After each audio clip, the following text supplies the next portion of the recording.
Segundo grado. Formación cívica y ética. No a la violencia. Fortalecer una postura no violenta en las relaciones interpersonales de los adolescentes. ¿Cómo están? Bienvenidas y bienvenidos a la programación de Aprende en Casa. Esta es una propuesta diferente en la que desde sus casas pueden tener acceso a los contenidos de las asignaturas y áreas de segundo grado de secundaria. Estar en casa es una situación que resulta diferente a quienes disfrutan de salir, pero también puede desarrollar una parte creativa importante. Así que les recomendamos ser pacientes y encontrar el lado positivo a esta situación.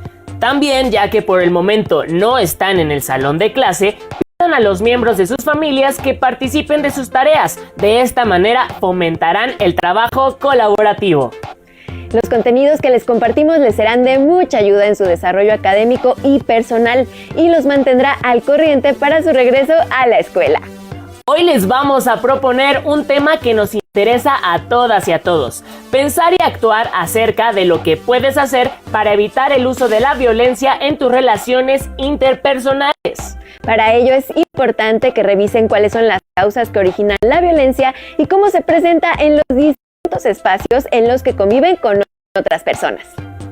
Observen en el siguiente video cuáles son los tipos de violencia que se pueden presentar en las relaciones entre las personas de una familia, en una escuela o en un país. Su título es Las violencias en la convivencia cotidiana. Oye, qué lindas fotos tomaste. Mira, en esta salanita. Sí, esa foto la tomé antes de que se fuera a la escuela. La extraño mucho, ¿sabes? Pero, ¿tú sabes cómo se fue? De acuerdo con el sociólogo y matemático Johan Galtung, la violencia puede ser vista como la privación de los derechos humanos fundamentales y se refiere a las siguientes 5 necesidades. 1. Necesidad de supervivencia. 2. Necesidad de bienestar. 3. Necesidad de identidad. 4. Necesidad de libertad. 5. Necesidad de equilibrio ecológico. Si se cubren estas 5 necesidades, se puede definir la paz, pero si no se respetan, el resultado es la violencia y en consecuencia, la degradación humana.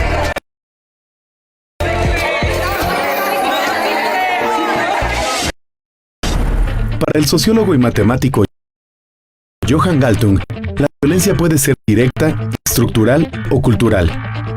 La violencia directa da de forma manifiesta y evidente, por lo que todos podemos verla cuando se produce. Puede ser física, verbal o psicológica, y se reconoce al agresor. La violencia estructural es indirecta y no permite identificar al agresor. Proviene de los sistemas sociales, políticos y económicos que gobiernan las sociedades en los estados o en el mundo. La violencia estructural se divide en interna y externa, según su procedencia. La primera proviene de la personalidad de cada integrante del sistema y la segunda de la misma estructura en su conjunto. Ejemplos de violencia estructural son el hambre o la extrema pobreza que sufren de determinados grupos sociales. Por último, la violencia cultural se refiere a todo aspecto de la cultura utilizado para legitimar la violencia directa o indirecta. Se trata de modos de pensar y actuar con base en creencias y valores que invitan a la violencia. Se suele hacer uso de símbolos que se encuentran en diversos ámbitos de la cultura, como en la religión, el arte, las ciencias, entre otros. En nuestro país, un ejemplo de violencia cultural fue la Guerra de los Cristeros, en la que dieron creencias religiosas a través de enfrentamientos. Para transformar la violencia, se requiere construir la cultura de la paz. Esto se puede lograr al tomar como base el conflicto para generar nuevas oportunidades y establecer compromisos entre los involucrados. Según Galtung, si una idea creativa basada en la empatía se pone en marcha de un modo no violento, se activa el mecanismo para transformar un conflicto para construir la paz. Este estudioso propone aplicar 3 conceptos: reconstrucción, reconciliación y resolución. La reconstrucción permite superar los traumas generados por la violencia directa y hace posible construir las relaciones. Para ello, se requiere que las partes en conflicto se propongan llegar a metas comunes más elevadas. La reconciliación propicia que las partes en conflicto restauren los lazos en común. Y la resolución busca llegar a la verdadera raíz del problema, al conflicto que hay detrás de la violencia. En México, la presencia de violencia en las escuelas fue el conflicto que ocasionó la creación del Plan de Acción para la Prevención Social de la Violencia y el Fortalecimiento de la Convivencia Escolar. Como se puede entrever por su nombre, el plan no solo trató de atender el problema de la violencia y sus causas, sino que también procuró reforzar la convivencia en las escuelas. Así, el plan incluye estrategias para generar ambientes más favorables en los planteles y desarrollar las habilidades socioemocionales de los alumnos y la comunidad escolar. Pero ¿tú sabes por qué se fue de la escuela? Sí, es que su papá se enfermó y su mamá trabaja, así que ella tuvo que quedarse a cargo de su papá. Oh, qué triste. Ya sé, pero ¿qué te parece si tal vez podemos ayudarla? Sí, es muy buena idea, pero pues, ¿qué podemos hacer? Ya sé, se me ocurre que organicemos un grupo de apoyo. Sí, es muy buena idea. Quizá podemos hablar con algunos compañeros para que se incluyan en la idea y nos puedan ayudar. Sí, y yo digo que pues mientras más seamos, mucho mejor. Sí, tienes razón. ¿Y tú, para colaborar a la cultura de paz, cómo transformas un acto violento en una oportunidad para relacionarte de manera respetuosa y pacífica? Existen 3 tipos distintos de violencia: directa, estructural y cultural. Cada una de ellas se manifiesta de manera diferente en nuestra vida cotidiana. La violencia se puede transformar con acciones de paz mediante la reconstrucción, reconciliación y resolución, las cuales contribuyen a que las partes en conflicto logren llegar a metas comunes y pacíficas, que satisfagan a cada una de las partes. El respeto a los derechos humanos y a la dignidad de las personas representa un criterio que rechaza la violencia y favorece la cultura de paz. Ahora exploraremos cómo lograr una postura no violenta cuando se presenta un conflicto interpersonal y qué estrategias podemos utilizar para resolver los conflictos sin violencia, mediante la práctica de valores y capacidades que contribuyan a mejorar nuestra vida en sociedad. Para profundizar en el tema, los invitamos a ver el siguiente video, la prevención de los conflictos. Qué triste que Regina y Rafa se hayan cambiado de escuela. Esperemos encuentren buenos amigos.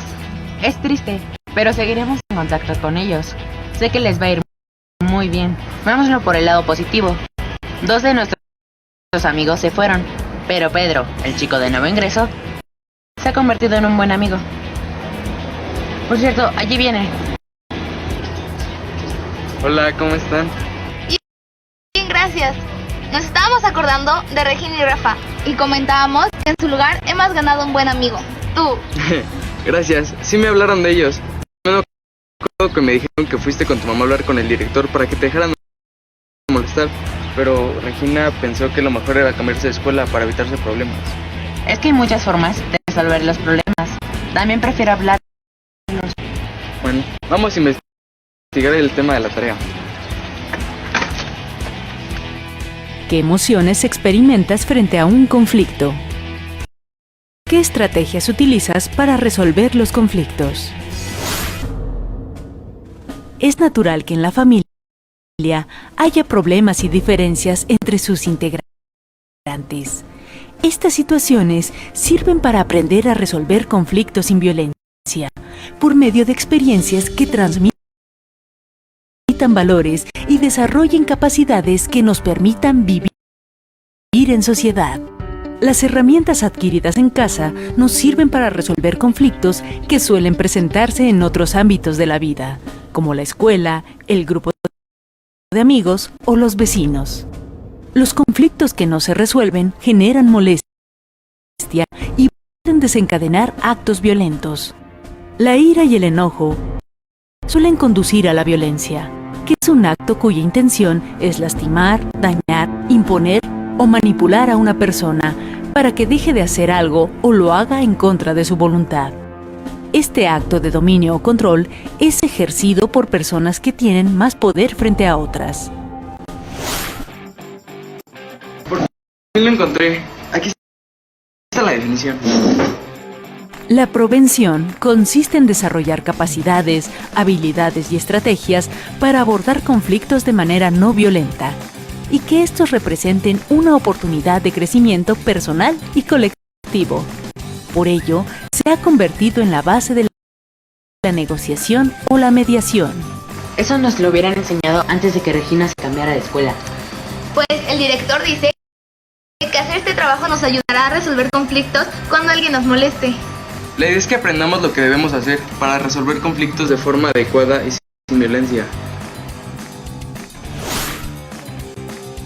Algunas de las habilidades, las estrategias y los recursos para resolver las situaciones de conflicto de manera positiva son la comunicación asertiva, empatía, autorregulación de emociones, escucha activa, disposición al diálogo, entre otras. Para resolver las situaciones conflictivas que requieren regular emociones, como el enojo, necesitamos expresar lo que sentimos. Algunas herramientas con las que contamos son las siguientes: ¿qué decir? Emitir mensajes claros que eviten confusión en la interpretación y malentendidos. ¿Cómo decirlo? Con respeto. Para ello, es preciso generar un ambiente de confianza y saber que se tiene libertad para decir lo que se quiere. ¿Cuándo decirlo? Hablar una vez que se está tranquilo y con las ideas claras, sin gritos ni enojo. También hay que saber escuchar.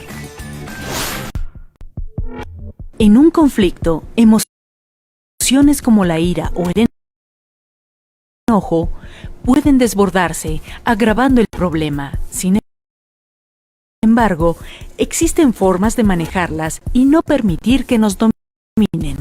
Respirar profundamente o pedir unos minutos para pensar.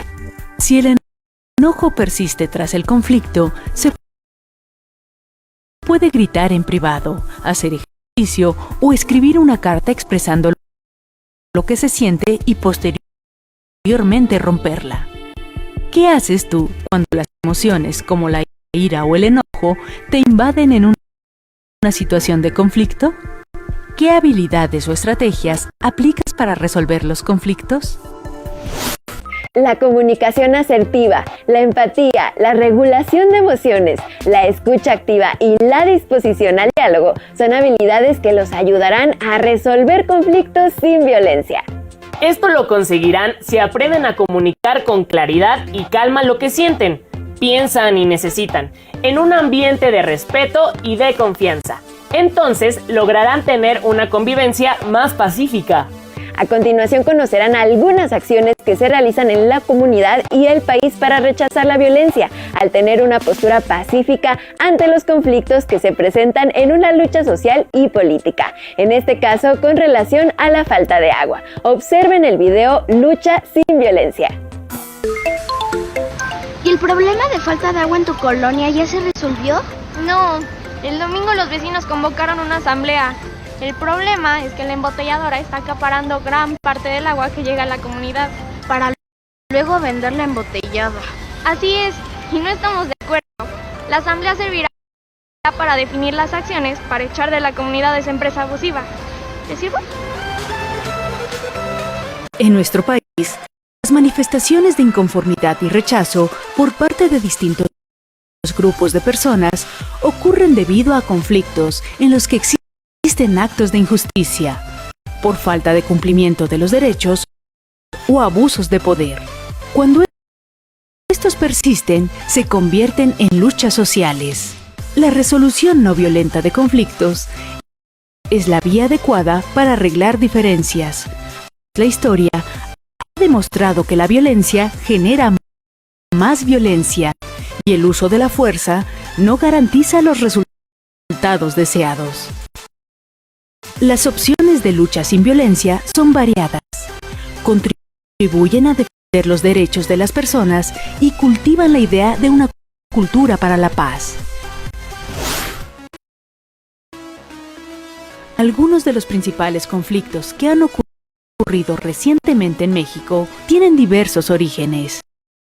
La inconformidad en el resultado de procesos electorales, la demanda de presupuestos adecuados en distintos sectores de la sociedad, la violencia en contra de las mujeres, la inseguridad que se vive ocasionada por el crimen organizado y la demanda de mejoras salariales, entre otros.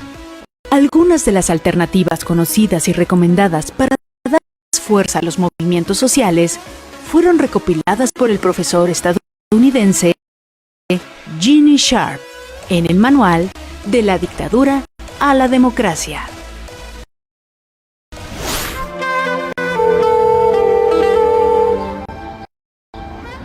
Hola, amor. Habla Natalia. Hola, Natalia. ¿Qué pasa? ¿A qué hora será la reunión que habrá en tu colonia? La falta de agua ya está afectando a mi colonia y los vecinos estamos organizándonos para tomar acciones en contra de la embotelladora. Pero antes queremos participar en la asamblea que ustedes están convocando. Claro. Será el domingo a las 12 en el Deportivo. Hay muchas personas enojadas, pero lo mejor es estar con la cabeza fría para obtener el resultado que deseamos. Muy bien. Le digo a mi mamá que me acompañe y nos explica. Está bien. Hasta mañana. Hasta mañana. Adiós.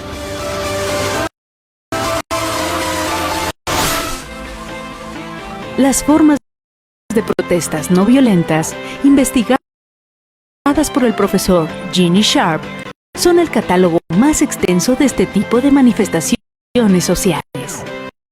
Su objetivo es el desafío político, persistente y bien adiestrado, y que cada vez más personas se sumen a las acciones de resistencia social. A continuación, les presentamos estas estrategias. El diálogo encabeza la lista de acciones para la resolución no violenta de conflictos. Protestas públicas. Por medio de marchas, procesiones y mítines, se informa a la comunidad de las inconformidades por las cuales se calle.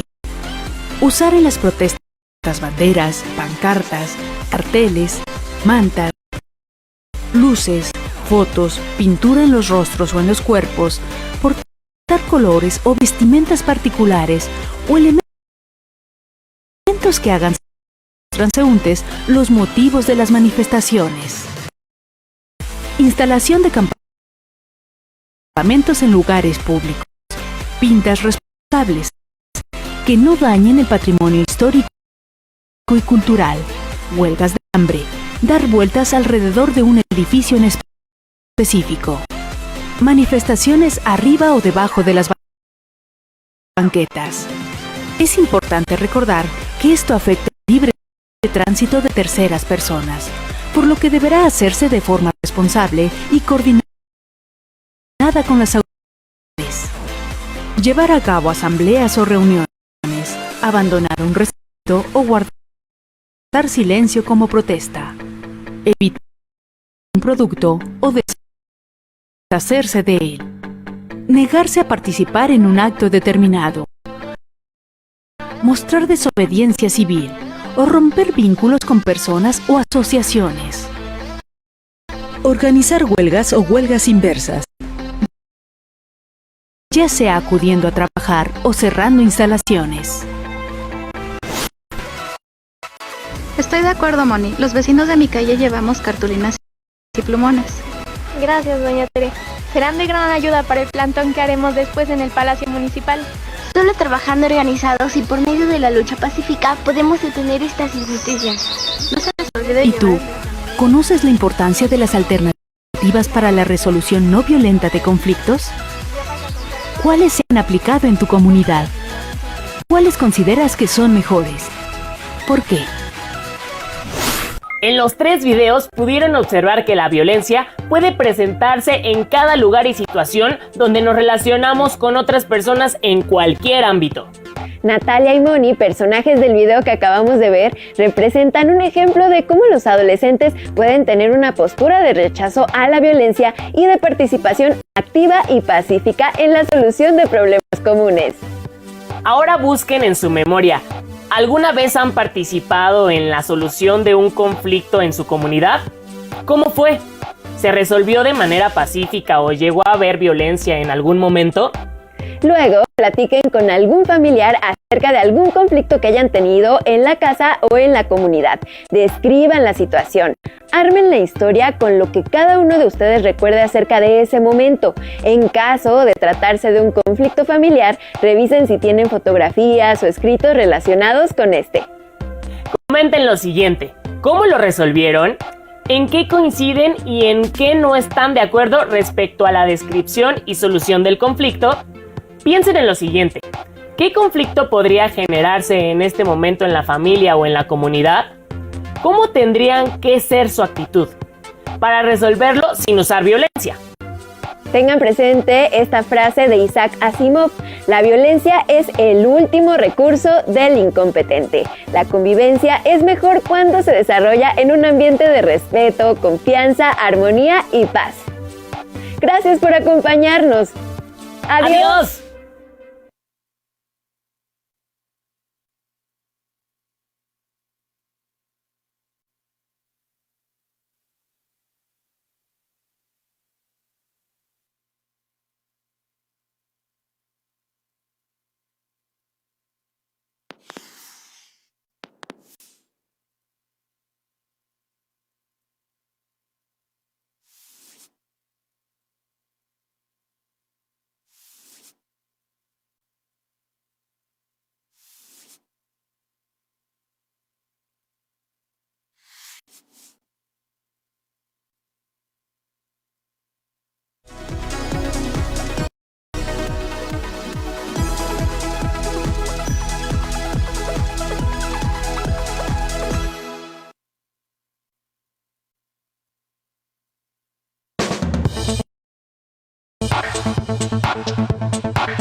Cuando elegiste tu trabajo, ¿sabías que lo harías con lluvia o con sol?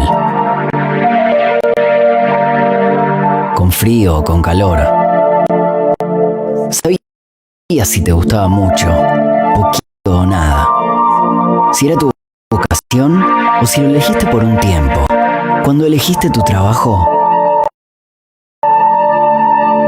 ¿sabías que ibas a tener días buenos y otros mejores? Pero nunca imaginaste que ibas a tener que trabajar durante el coronavirus. Todos somos importantes. De esto salimos entre todos. Somos responsables. Es un mensaje de Construir TV. Todos los trabajos en un solo canal. Quédate en casa, aprende en casa, capacítate en casa, sé productivo en casa, trabaja en casa, da lo mejor en casa, diviértete en casa, quédate en casa, cuida de ti, cuida de todos. Unidos somos mejores. El bienestar de todos es nuestra empresa. Voz de las empresas. Consejo de la Comunicación. Clasificación A. Apto para todo público.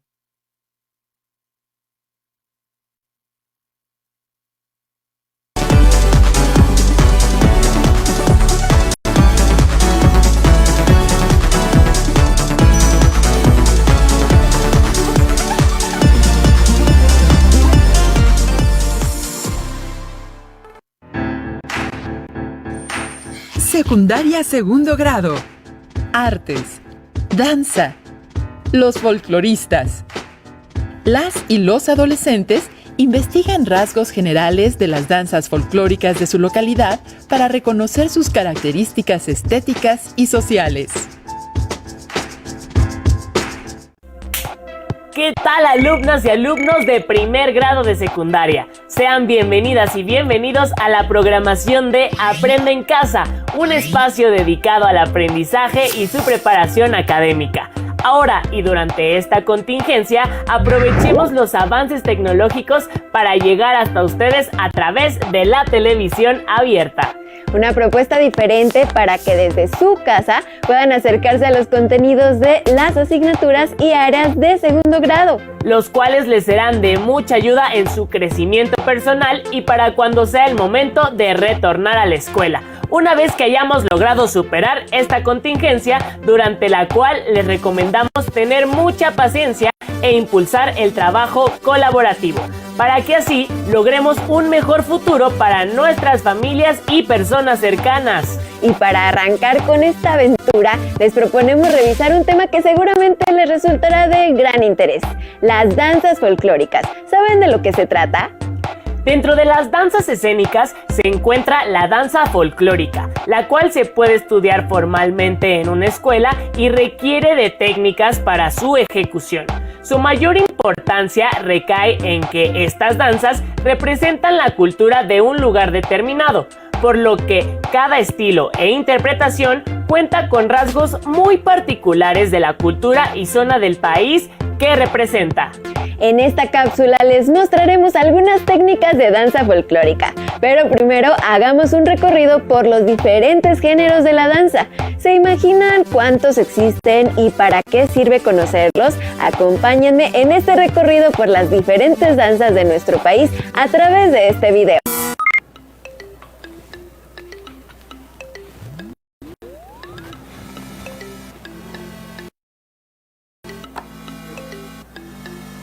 Hola, ¿cómo están? Hoy quiero platicarles que para facilitar el estudio y aprendizaje de la danza, esta se caracteriza de varias maneras.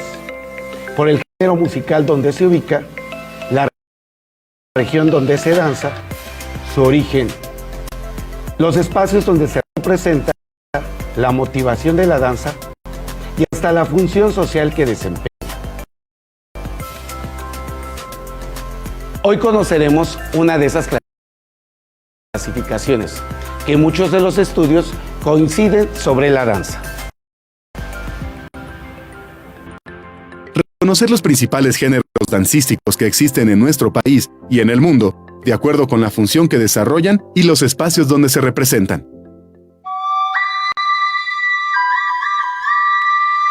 De tiempos muy antiguos, los seres humanos hemos realizado danzas con fines rituales y sagrados.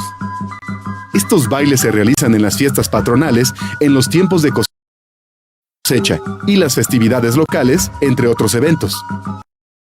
Algunos ejemplos son las danzas étnicas, como matlachines de Zacatecas, Xochipitzáhuatl de Morelos, Pascolas de Sinaloa, Negritos de Veracruz y Danza de Diablos de Oaxaca, entre otras.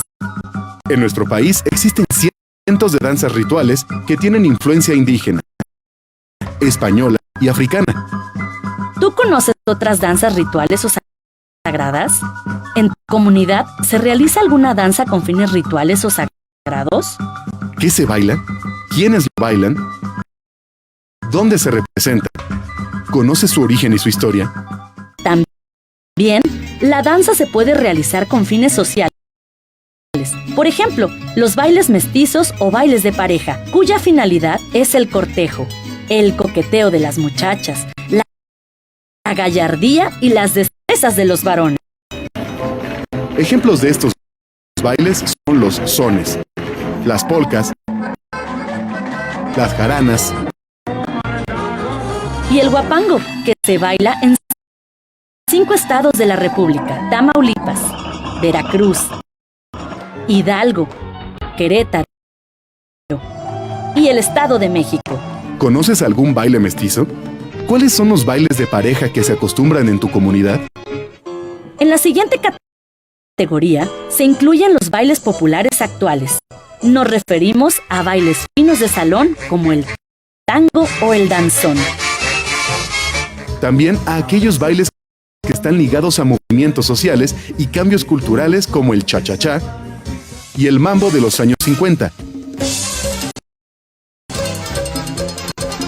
El rock and roll de los años 60 y hasta el llamado perreo que se baila con el reggaetón.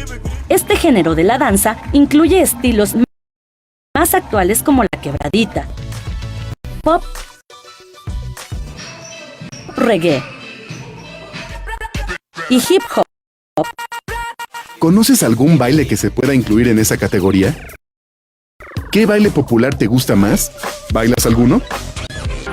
Otro género es el de las danzas escénicas, que tiene bases académicas, es decir, que se estudia profesionalmente. Requiere de una técnica muy particular para poder ejecutarla y la puedes aprender en diversas clases de danza. Es aquí donde ocupamos disciplinas como la danza clásica, la danza contemporánea, la danza española, la danza folclórica, la danza jazz y la danza árabe, entre otras. ¿Te gustaría aprender algún tipo de danza en particular? ¿Conoces en tu comunidad algún espacio donde aprender algún tipo de danza escénica? En nuestro país, la danza se baila en todo el territorio y quienes quieran hacerlo como una profesión pueden estudiarla en escuelas oficiales y universidades públicas.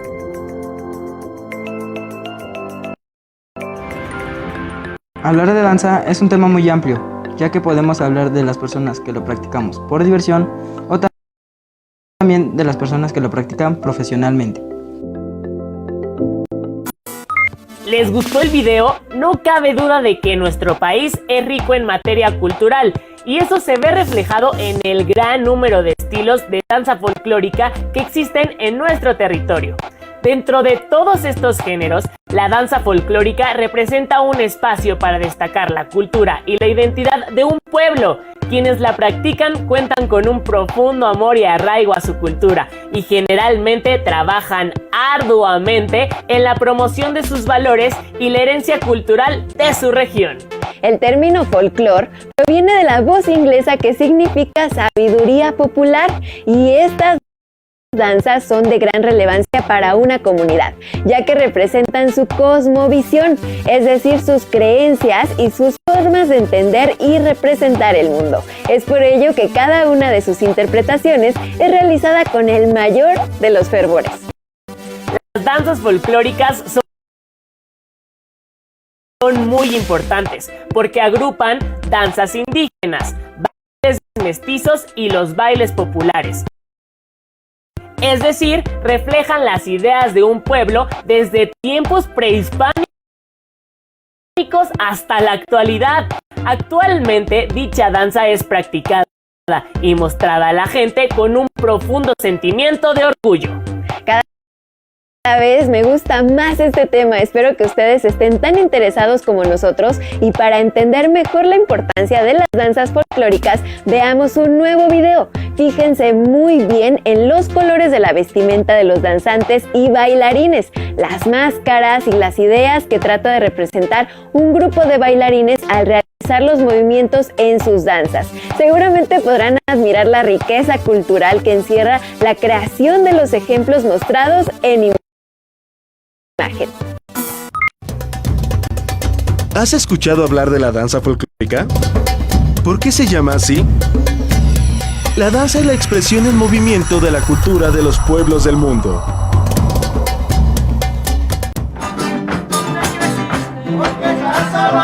México es un país con muchas tradiciones y costumbres que reflejan su cultura. Una de las más significativas es la danza.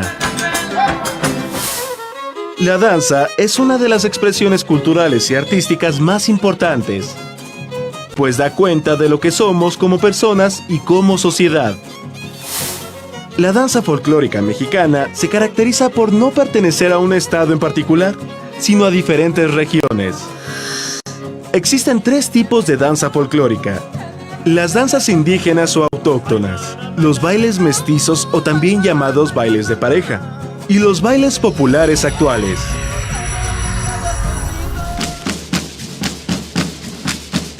Las danzas indígenas o autóctonas se caracterizan por tener fines sagrados, rituales, mágicos y festivos. Un ejemplo es la danza de moros y cristianos.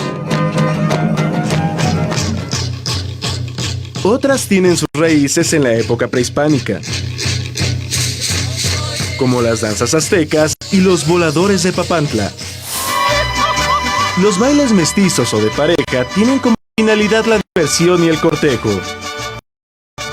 Algunos ejemplos son los guapangos, los jarabes y los sones, como el jarabe tapatío, el son jarocho del puerto de Veracruz o el son huasteco de San Luis Potosí, entre otros. Finalmente tenemos los bailes populares actuales, los cuales favorecen la socialización entre las personas. Se aprenden en reuniones familiares o sociales y promueven el esparcimiento y la creatividad de los bailarines. Algunos ejemplos son el danzón, el cha-cha-cha, el mambo, el rock and roll, la quebradita, el hip hop, entre muchos otros más.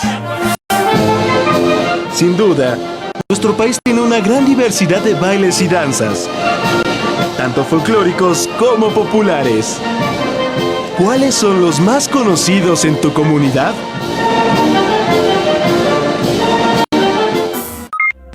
¿Se fijaron en los detalles que pedimos? ¿Apreciaron la riqueza cultural de las danzas que aparecieron en el video? ¿Qué les pareció el vestuario, pero sobre todo la pasión y la entrega con la que las interpretan? Seguramente se dieron cuenta de que los diferentes tipos de danzas y bailes pueden ser realizados en pareja, pero casi siempre se llevan a cabo en grupos. Los bailarines representan parte de su imaginario o de sus tradiciones en su vestuario. El vestuario es una pieza clave de las danzas folclóricas.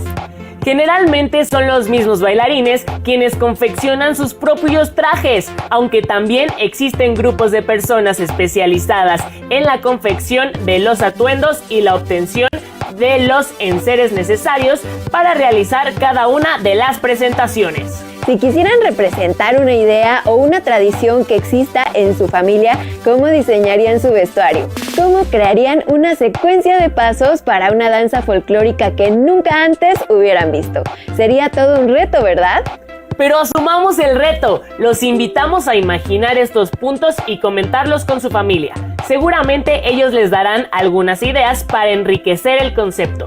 Podrían crear su propia danza o enriquecer algunas de las ya existentes. Sin duda sería una actividad divertida que podrían hacer incluso con algunos familiares o amigos.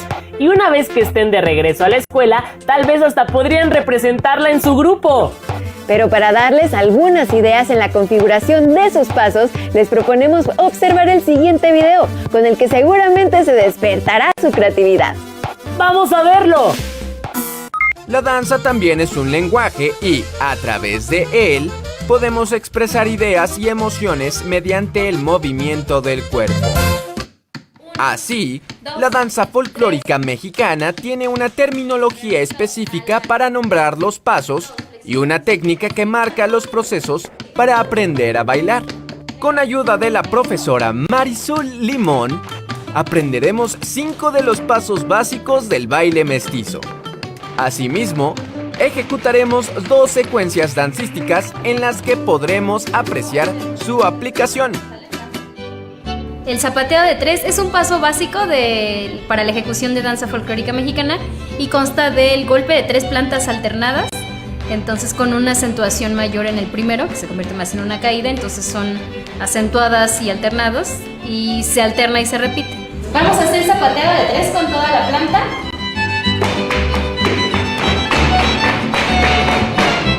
Cuatro con metatarsos y 4 con planta tacón. Es un paso que se hace con 2 zapateos de algún pie, que generalmente se inicia con derecho, entonces son 2 zapateos de derecho, un golpe de metatarso del pie contrario izquierdo y un zapateo más derecho. Entonces se alterna, o sea, se hace con el otro pie y se repite. Entonces siempre es doble zapateado con un pie, metatarso y zapateo otra vez con derecho y lo mismo con izquierdo.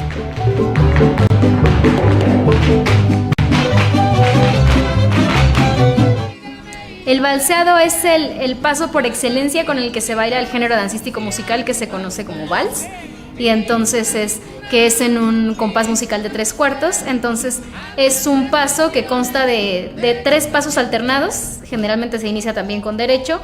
El primer paso es con una ligera flexión más pronunciada que la que incluye la posición inicial, y los otros 2 pasos, que son izquierdo y derecho, se hacen en nivel alto sobre metatarso y con las piernas no totalmente extendidas, pero sí con una extensión mayor de la flexión que teníamos. Se alterna también y se repite. Entonces va en un compás musical de 1, 2, 3, 1, 2, 3 y va paso, metatarso, metatarso, paso, metatarso, metatarso. Pues se pueden combinar de muchísimas maneras dependiendo del grado de dificultad y bueno, de la creatividad. Entonces en esta sesión a mí me gustó hacerlo con una pieza del estado de Colima que involucró primero una secuencia de palomos, después una secuencia de valseados que involucró vueltas y giros, y también una serie de zapateados de 3. Son 3 palomos iniciando con izquierdo, después valseados, son 4 haciendo una vuelta a la derecha, 2 con giro a la derecha, 3 con vuelta a la izquierda, y repito la secuencia de palomos, repito la de valseados,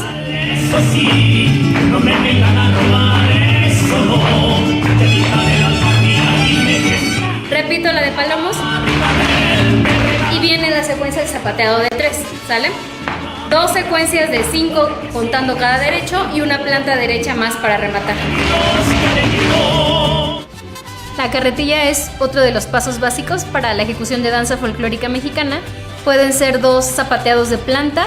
En el segundo, en vez de hacer nada más el zapateo, simultáneo ocurre la elevación de la pierna contraria. Y cuando se avanza, en vez de hacer los 2 zapateos, en el primer tiempo se hace un cepilleo de toda la planta hacia adelante, zapateo en segundo momento, alternado y repetido también. El faldeo es una característica esencial de muchos de los repertorios de danza folclórica mexicana. Entonces tiene que ver con un movimiento del tronco superior del cuerpo. Hay diferentes faldeos, pero digamos la técnica general se enseña a la altura del hombro con la apertura de brazos, y entonces hay una circunducción que incluye a la muñeca, incluye el movimiento de los dedos, la flexión, la extensión, y también incluye una apertura y cerrar del brazo sin que cruce la línea media, y entonces va aquí realizado todo con la circunducción, una flexión ligera y cómoda del brazo todo el tiempo, y entonces se utiliza con muchos de los pasos, con valseado, con carretillas, con borrachos, con repiqueteos, con zapateos alternados. Hay una secuencia que es bastante interesante, que bueno, con puras carretillas sobre un círculo se hace el trabajo del faldeo con las manos en la cintura, luego con las manos en extensión, con un brazo, el faldeo con un brazo para trabajar también como lateralmente, luego con el otro brazo, después con los 2 brazos, y que es el faldeo como algunos lo llaman en mariposa porque es al mismo tiempo adelante y atrás, y el otro que es contralateral, que es un derecho adelante, izquierdo atrás, y luego cambiamos, alternamos. Los invitamos a observar los pasos que acabamos de revisar en diferentes bailes mestizos, los cuales pueden encontrar en internet. Y, ¿por qué no? También pueden practicarlos con sus compañeros. Ahora los invitamos a practicar los pasos que hemos visto para explorar movimientos típicos de la danza folclórica. Les aseguramos que se divertirán mucho. También les sugerimos que seleccionen una de las danzas vistas en los videos e investiguen de forma más profunda algunos aspectos de ella para comprenderla mejor. Por ejemplo, pueden indagar ¿de dónde proviene la danza? ¿Cómo fue que la crearon? ¿Cuál es su significado? Y cómo ese significado se representa en su vestuario y los objetos que portan los bailarines en la danza. Quizá también la época desde la que se practica. Registren en su carpeta de experiencias los hallazgos de su investigación y coméntenlos con su familia o amigos para saber qué tan relevante les parece el tema. Finalmente, imaginen una nueva danza folclórica. ¿Qué nombre le pondrían? ¿Cuál sería su significado y su vestuario? Escríbanlo y realicen un dibujo del vestuario que imaginaron. Busquen una tarde para presentarle a su familia la propuesta y así podrán saber si al momento de llevar la idea a la escuela podrá también resultar interesante para tus compañeros. Esperamos que con este ejercicio se diviertan y que ahora que conocen más acerca de las danzas folclóricas valoren aún más su significado y la riqueza de sus tradiciones. Si esto ocurre, pueden sugerir a sus padres o maestros que cuando se retomen las clases en la escuela los lleven a presenciar alguna danza en vivo y así poder admirar de forma directa sus rasgos, riqueza y ver la manera en la que los bailarines la realizan. Seguramente quedarán ligados a ella y quizá con el tiempo hasta busquen la forma de poder practicarla. Por lo pronto hemos llegado al final de este programa. No nos queda más que agradecer su compañía. ¡Hasta pronto!